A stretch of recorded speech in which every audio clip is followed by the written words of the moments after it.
और आइए खबरों का सिलसिला आगे बढ़ाते। जम्मू कश्मीर पुलिस के पीएसआई के लिए सेना ने वर्कशॉप का आयोजन किया। इस वर्कशॉप में सेना ने पुलिस अधिकारियों को कौन कौन से टिप्स दिए हैं, देखिए इस रिपोर्ट में। इस समय हम मौजूद हैं भारतीय सेना की आईडी मॉडल क्लासरूम में, जहां पर आप देखिए कि ऑफिसर की तरफ से इन ऑफिसर्स जो कि पीएसआईस हैं, जिनको विशेष 6 हफ्ते की ट्रेनिंग दी गई है, उनको आईडीज़ के बारे में समझाया जा रहा है, बताया जा रहा है कि कितने प्रकार की आईडीज़ होती हैं और किस तरीके से उनको डिफ्यूज़ करना है। तस्वीरों में आप देख सकते हैं कि किस तरीके से इस रूम में यहाँ पर इनकी जो क्लास है वो चल रही है। TV9 भारतवर्ष आपको दिखाएगा कि किस तरीके की अलग अलग जो आईडीज़ हैं वो यहाँ पर होती हैं।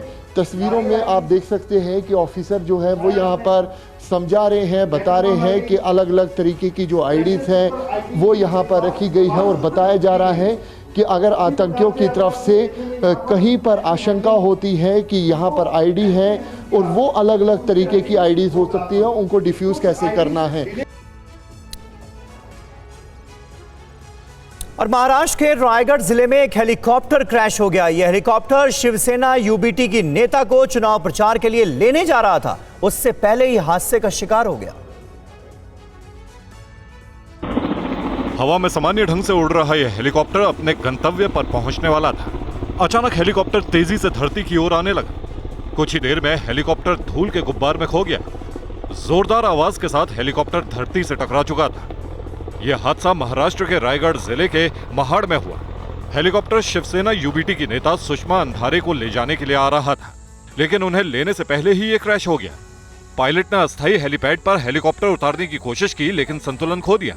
तस्वीर देखकर समझ आ रहा है कि हेलीकॉप्टर पायलट के नियंत्रण से बाहर हो गया था और तेजी से जमीन की ओर आने लगा।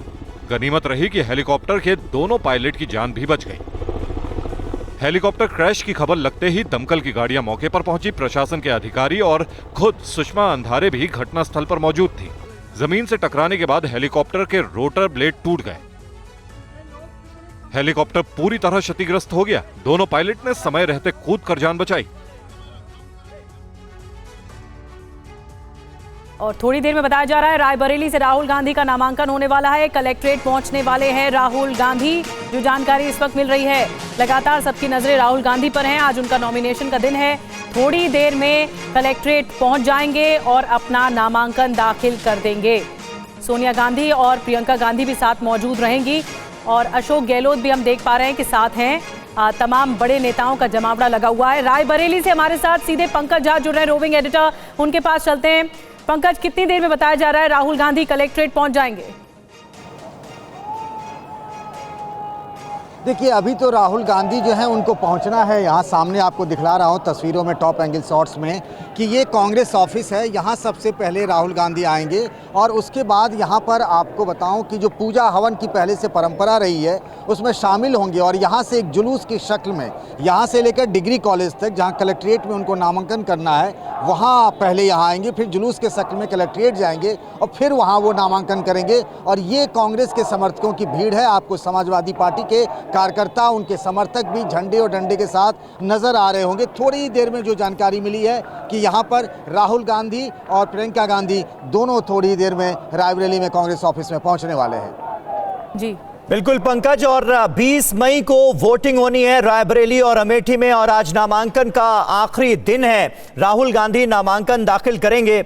ये सवाल बार बार पूछा जा रहा है। भारतीय जनता पार्टी की तरफ से भी तंज कसे जा रहे हैं कि रायबरेली से प्रियंका गांधी चुनाव नहीं लड़ रही हैं। अनुराग ठाकुर थोड़ी देर पहले ये कहते नजर आए पंकज कि राहुल गांधी अपनी बहन को भी न्याय नहीं दिला पाए।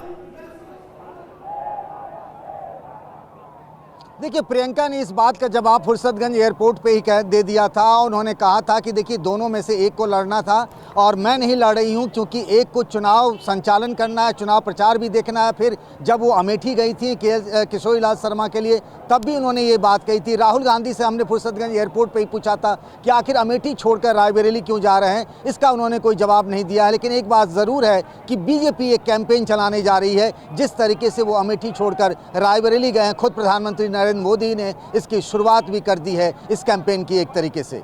पंकज, क्या ये कांग्रेस नेताओं की तरफ से राहुल गांधी की उम्मीदवारी को लेकर मैसेज देने की कोशिश है कि बेशक वायनाड से तो वो लड़ रहे हैं, लेकिन कांग्रेस की ये परंपरागत सीट रही है, नेहरू गांधी फैमिली की ये कन्वेंशनल सीट रही है, तो ऐसे में ये सीट नहीं छोड़नी चाहिए।